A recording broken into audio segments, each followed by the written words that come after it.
Good morning to students. आज हम लोग पढ़ने जा रहे हैं अकबर के बारे में। ठीक है। Akbar was born in AD 1542 at Amarkot Sindh in the palace of the Hindu king वीरसाल।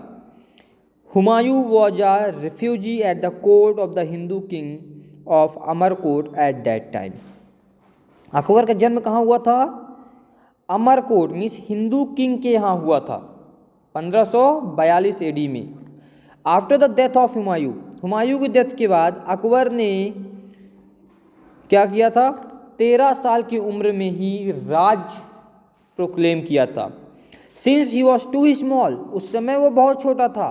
Bairam Khan was appointed his regent, तो उसका गार्जियन कौन था? उसका सहयोगी उस समय कौन साथ देता था उसकी देखभाल करने के लिए बैरम खां को अपॉइंट किया गया था। At the time of his coronation, Akbar's position was not strong in India. और एक ऐसा समय जब अकबर इस्टेब्लिश हो रहा था, उस समय पे अकबर की पोजीशन इंडिया में बहुत स्ट्रॉन्ग नहीं थी। आदिल शाह सूर under the leadership of his prime minister Hemu Vikramaditya captured Agra and Delhi after defeating the Mughals. तो अली शाह सूर ने, उनका जो प्राइम मिनिस्टर था हेमू विक्रमादित्य, उसकी मदद से, उसके लीडरशिपनेस में आगरा और दिल्ली पे कब्जा कर लिया था मुगल्स को हरा करके। Punjab was under the control of Sikandar Shah सूर, और पंजाब किसके कंट्रोल में था? सिकंदर शाह सूर के। The economic condition of the country was also very critical, और जो कंट्री की इकोनॉमिक कंडीशन थी वो भी बहुत ही क्रिटिकल थी। इन AD 1556 a fierce battle was fought between Hemu Vikramaditya and Bairam Khan at Panipat। AD 1556 में फियर्स बैटल जब लड़ी गई थी हेमू विक्रमादित्य के बीच में और बैरम खां के बीच में, कहाँ पे? पानीपत में। This is known as the second battle of Panipat, और इसी को पानीपत की सेकेंड बैटल कहा जाता है। हेमू वॉज डिफीटेड, और यहाँ पे हेमू हार जाता है। दस Akbar became the master of Delhi and Agra, और अकबर दिल्ली और आगरा का मास्टर बन जाता है। During the next 4 years Bairam Khan enjoyed supreme position in the state as the empire's guardian and prime minister. अगले 4 सालों तक बैरम खान सर्वोच्च पोजीशन पे था। ठीक है। क्यों सर्वोच्च पोजीशन पे था? क्योंकि वो राजा का गार्जियन था और प्राइम मिनिस्टर भी था। In AD 1560 Bairam Khan went on a pilgrimage to Mecca. 1856 में बैरम खां पिलग्रिमेज गए थे मक्का जिसे बोलते हैं। However he was killed on his way in Gujarat, और उनको गुजरात में उसी रास्ते में कहीं मार दिया जाता है। Akbar took the reins of his empire in his own hands. अब इसके बाद अकबर ने पूरी भाग दौड़ अपने एम्पायर की अपने हाथों में ले ली। Akbar launch the policy of conquest and consolidation of the empire, और अकबर ने एक पॉलिसी लॉन्च की कॉन्क्वेस्ट और कंसोलिडेशन की। He annexed various states like Jaunpur, Gwalior, Ajmer and Malwa, और उन्होंने इन सभी को भी अपने कब्जे में ले लिया था। Victory of Malwa and Gondwana states, Malwa और गोंडवाना स्टेट्स में अकबर की जीत होती है। Those days Mandu and Gondwana were 2 important state, और उस समय पे मांडू और गोंडवाना स्टेट बहुत ही इंपॉर्टेंट स्टेट्स भी थे। Gondwana was ruled by Gond Kings, Gondwana में गोंड किंग्स का राजा शासन था। During the rain of Akbar Rani Durgavati was the ruler of this kingdom, और जब अकबर ने वहाँ पे कब्जा किया था, जब अकबर ने वहाँ पे युद्ध छेड़ा था, तो वहाँ का रानी कौन थी? रानी दुर्गावती थी। Asif Khan attack Gondwana and Rani Durgavati fought very bravely, और आसिफ खान ने गोंडवाना में अटैक किया था और रानी दुर्गावती ने बहुत ही बहादुरी से लड़ाई की थी। When she felt that victory is not possible, she ended her life। जब उनको पता चलता है, महसूस होता है कि वो जीत नहीं सकती, तो वो अपनी लाइफ को ख़त्म कर लेती हैं। To strengthen his position, Akbar adopted the policy of matrimonial alliances with the Rajputs। Akbar ने अपनी पोजीशन को और मजबूती देने के लिए, अपने राज्य को और मजबूत करने के लिए शादी करना चालू कर दिया, मीन्स विवाह करता था राजपूतों के यहाँ पे, ताकि वहाँ की उसकी कंडीशन और ज़्यादा मजबूत हो सके। Mewar was only Rajput kingdom where never which never accepted the sovereignty of the Mughals. और मेवाड़ ही केवल ऐसा एक राजपूत किंगडम था जिसने मुगल्स की इस पॉलिसी को नहीं माना था, जिसने इस प्रस्ताव को नहीं माना था। बैटल ऑफ हल्दी घाटी, हल्दी घाटी की बैटल क्या थी? इन AD 1576 a fierce battle was fought at Haldi Ghati between the famous Rajput king Maharana Pratap and the Mughal army, in which the Mughals won the battle. Fierce battle जब लड़ी गई कहाँ पे? हल्दी घाटी में। तो उस समय जो किसके किसके बीच युद्ध हुआ था? मुगल्स के बीच में, और राजपूत के किंग थे महाराणा प्रताप, जहाँ पे मुगल जीत जाते हैं। Maharana Pratap and his people went to a safer place to reinforce their military power. Maharana Pratap और उसके जो साथी थे वो एक सुरक्षित प्लेस में भाग जाते हैं और फिर से मिलिट्री बनाते हैं। Even after his death in the battle of Haldi Ghati, Maharana Pratap did not waver from his promise to free his motherland from foreign yoke. यहाँ तक कि अपनी हार के बाद, अपनी डिफीट के बाद भी महाराणा प्रताप अपना प्रॉमिस नहीं भूलते, वो अपने लैंड को फ्री कराना चाहते थे फॉरेनर से। He was able to win back the whole of Mewar except Chittor, Ajmer and Mandalgarh. उन्होंने फिर से तैयार किया सब कुछ, और वो जीतते भी थे, वो जीत सकते थे। क्या जीत सकते थे? पूरे मेवाड़ को जीत सकते थे, चित्तौड़, अजमेर और मंडलगढ़ को छोड़कर।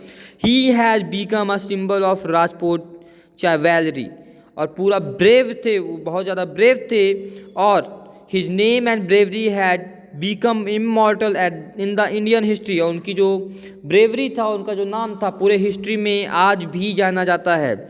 Akbar himself used to praise Rana Pratap. Akbar खुद भी राणा प्रताप को की प्रशंसा किया करते थे, खुद भी उनके गुणगान गाते थे।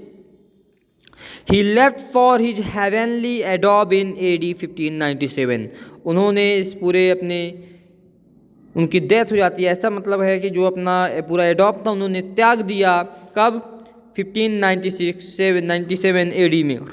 अकबर ऑल्सो कंक्वेर्ड गुजरात। अकबर ने गुजरात पे भी अपना कब्जा किया। It was an important centre for trade and commerce. और उस जो गुजरात है वो ट्रेड और कॉमर्स का बहुत ही इंपॉर्टेंट सेंटर था। After making further conquest and annexing Kashmir, Sindh, Odisha and Bengal to Mughal Empire, Akbar consolidated his position in North India by AD 1595। अब सब जगह अकबर ने क्या किया? कब्जा किया। कश्मीर को खुद में मिला लिया, सिंध को मिला लिया, उड़ीसा, बंगाल, इन सभी जगह मुगल एम्पायर का कब्जा था। सब मुगल एम्पायर में मिल गए थे। अकबर ने अपनी एक पोजीशन बना रखी थी अब नॉर्थ इंडिया में। कब तक अकबर का शासन हो गया था? कब तक अकबर की एक पोजीशन बन गई थी? ऐसी पोजीशन जो सेंट्रल पावर की पोजीशन में था। कौन? अकबर। कब बना ली थी उसने? 1595 में। Then he moved to south to attain supremacy over whole of the India। इसके बाद वो साउथ की तरफ जाता है। क्यों जाता है? कि वो पूरे इंडिया में सुप्रीमेसी, अपनी पावर रख सके।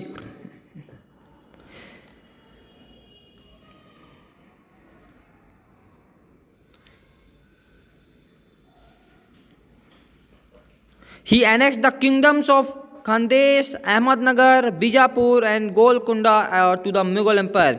उन्होंने इन सभी को भी, खानदेश, अहमदनगर, बीजापुर, गोलकुंडा, इन सभी को भी मुगल एम्पायर में सम्मिलित कर दिया। एट दैट टाइम चांद बीबी वॉज रूलिंग ओवर अहमदनगर। और उस समय चांद बीबी उस समय रूल किया करती थी अहमदनगर में। On behalf of her minor nephew. Chand Bibi उनकी क्या थी? एक रिश्तेदार थी। Chand Bibi fought bravely and did not surrender till the end. Chand Bibi ने पूरे ब्रेवरी के साथ लड़ाई की और अंतिम तक सरेंडर नहीं किया। It was only after her death that the kingdom of Ahmednagar was annexed to Mughal empire.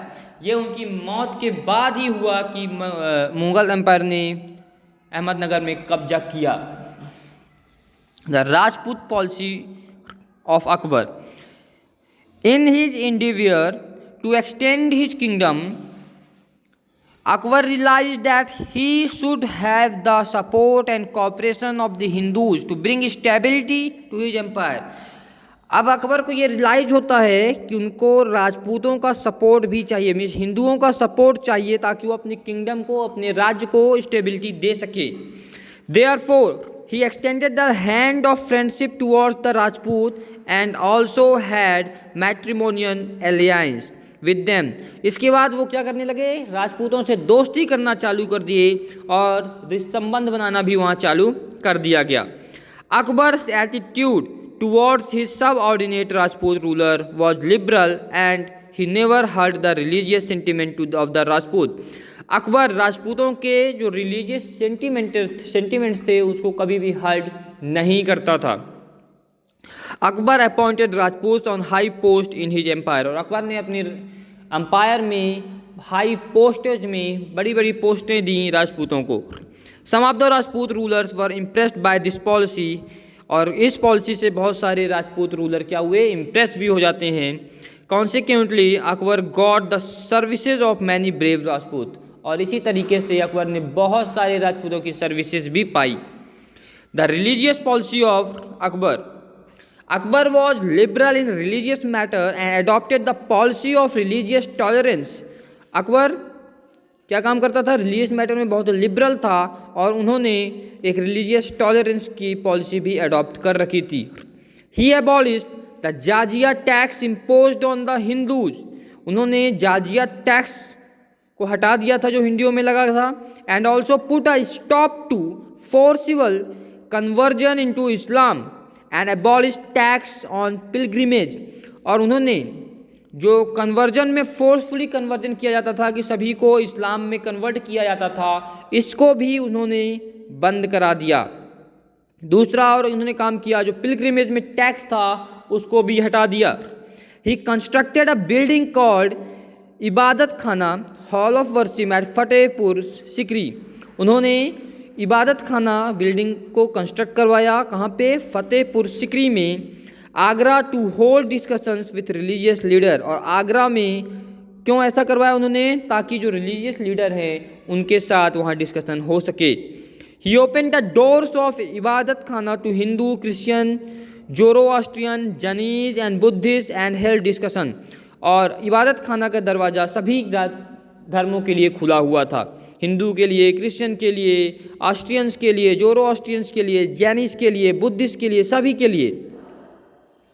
He studied the basic principle of different religions and arrived at the conclusion. और उन्होंने बेसिक जो प्रिंसिपल थे हर रिलीजन के उसको पढ़ा और फिर कंक्लूजन में पहुंचते हैं. That they are basically the same, taking all good principles from different religion. He set up a new faith, Dinne Lahi, which literary. अब उन्होंने क्या किया, सभी रिलीजन से जो अच्छी अच्छी चीज़ें थी उसको मिला करके एक उन्होंने नई चीज़ बनाई. क्या बनाया, दिन्ने लाही.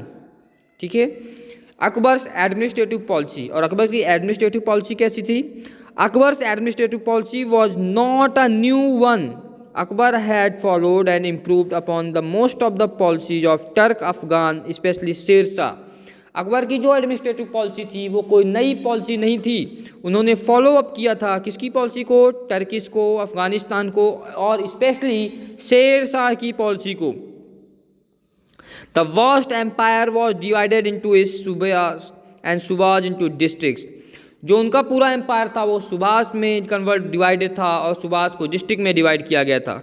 सूबेदार, दीवान हाईएस्ट ऑफिसर थे उस समय के, काजी, फौजदार, कोतवाल, ये उस समय के इंपॉर्टेंट ऑफिसर हुआ करते थे. The land reforms that took place in Akbar's regime are also very significance and its credit goes to a Diwan Todarmal.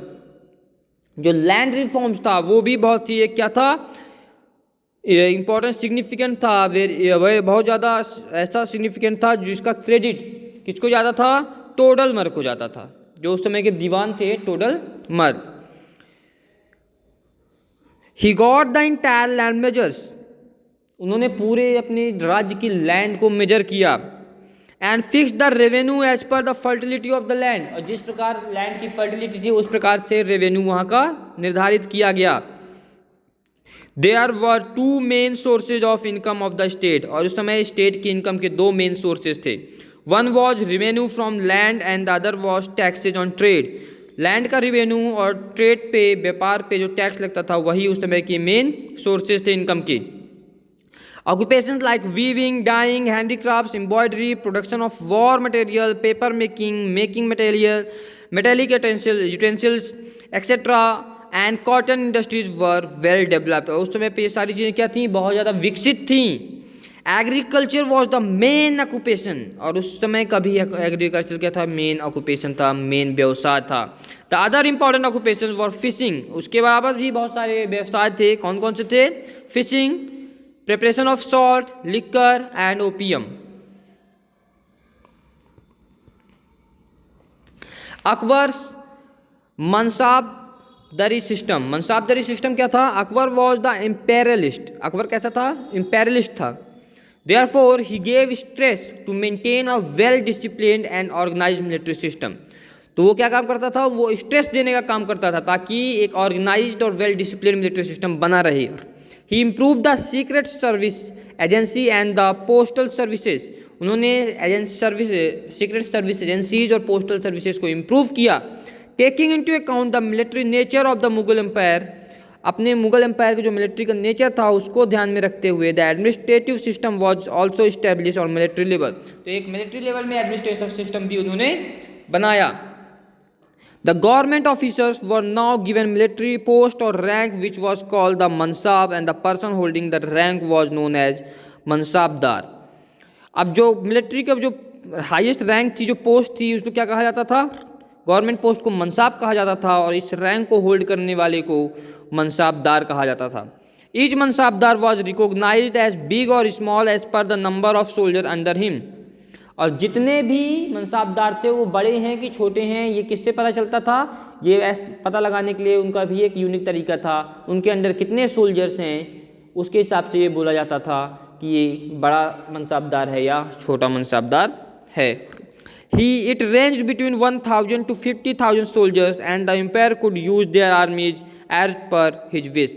यहाँ पे 1,000 से लेकर के 50,000 तक के सोल्जर्स उनके अंडर थे, रेंजेस थी उनकी, और वो अपने हिसाब से उनका यूज भी किया करते थे। Some mansabdar were assigned land called jagirdar to maintain the army, कुछ मनसाबदार को असाइन किया गया लैंड के लिए जिनको जागीरदार कहा जाता था, जो आर्मी को मेंटेन करते थे। Whereas some were paid cash, और कुछ को कैश दी जाती थी, कुछ को जमीन और कुछ को cash. Progress of art and literature. Art and literature progressed during the reign of Akbar, Akbar के राज्य में आर्ट और लिटरेचर के भी बहुत सारा प्रोग्रेस हुई। Renowned poet and learned person during the regime were Abdul रहीम खान, खाने खाना, रसकान, अब्दुल फैजल, फैजी, सूरदास, तुलसीदास एंड केशव दास, ये उस समय के फेमस पोएट थे। Akbar also patronise music and painting, Akbar भी म्यूजिक और पेंटिंग का शौक रखता था, वो भी उन्होंने भी पैट्रोनाइज किया था। Painters were invited from the foreign countries in the field of painting synthesis of Persian and Indian style began, और अकबर ने क्या किया था? विदेशी कंट्रीज को भी, जो पेंटर्स थे विदेशों में, दूसरे कंट्रीज में, उनको भी इनवाइट किया था, और पेंटिंग के फील्ड में पार्शियन और इंडियन स्टाइल भी वहाँ से स्टार्ट हुई थी। Architecture, the architecture during the time of Akbar was a mixture of Persian and Iranian style, उस समय का जो आर्किटेक्चर था वो कैसा था? पार्शियन और ईरानियन स्टाइल्स का मिक्सचर था। He build the fort of Allahabad, उन्होंने इलाहाबाद का फोर्ट बनवाया था। आगरा एंड लाहौर, आगरा और लाहौर का fort. Akbar build the city of Fatehpur Sikri near Agra, Agra के पास उन्होंने फतेहपुर सिकरी सिटी भी बिल्ड की थी। He build many beautiful buildings there among which Diwan-i Aam, एक बिल्डिंग थी, बहुत सी सुंदर सुंदर बिल्डिंग कई बनवाई गई थी। कौन कौन सी बिल्डिंग थी वो? दीवाने आम, दीवाने Khas, 5 Mahal, Jodhabai palace, palace of Birbal, Jama Masjid, the dargah of Sheikh Salim Chishti, and the Buland Darwaza are the most prominent building, और उस समय की ये फेमस बिल्डिंग्स थी। Akbar gave patronage to poets, writers, planners, musicians. Akbar's court could boast of highly qualified artist. Akbar की जो कोर्ट थी उसमें बहुत ही क्वालिफाइड आर्टिस्ट भी हुआ करते थे। It is believe that the following were the main James of the Akbar's court. उसमें बिलीव किया जाता था कि ये लोग उस अकबर की कोर्ट के क्या थे, मेन जेम्स थे, हीरे थे। 6 हीरे थे ना अकबर के पास, वो हीरे ये थे। कौन कौन से? अब्दुल फजल स्कॉलर एंड एडवाइजर थे। राजा मान सिंह एक्सपीरियंस जनरल थे। राजा तोडलमल लैंड रिफॉर्मर थे। तानसेन म्यूजिशियन और सिंगर थे। बीरबल वाइस और विटी एडवाइजर थे। हकीम हुक्काम द रॉयल फिजिशियन थे। ये अकबर के राज्य के क्या थे, मेन जेम्स भी हुआ करते थे। ये और भी ज़्यादा थे, 6 नहीं थे, और ज़्यादा भी थे। ठीक है बच्चों, तो यहाँ से आपका ये चैप्टर ख़त्म हो जाता है। इसके बाद हम नेक्स्ट चैप्टर में पढ़ेंगे। तो इसके बाद जो 3 और बचते हैं उसके नाम भी मैं आपको बताता हूँ। अब्दुल रहीम खान खाना पोएट थे। फैजी पोएट और फिलोसफर थे। मुल्ला दो प्याजा पोएट और विटी पर्सन थे। ठीक है, अब ये चैप्टर आपका यहाँ से फिनिश, चैप्टर नंबर 13 तो फिनिश कर दिया गया है। और नेक्स्ट वीडियो में आपके लेके आऊँगा चैप्टर नंबर 14 की। Okay students, thank you so much.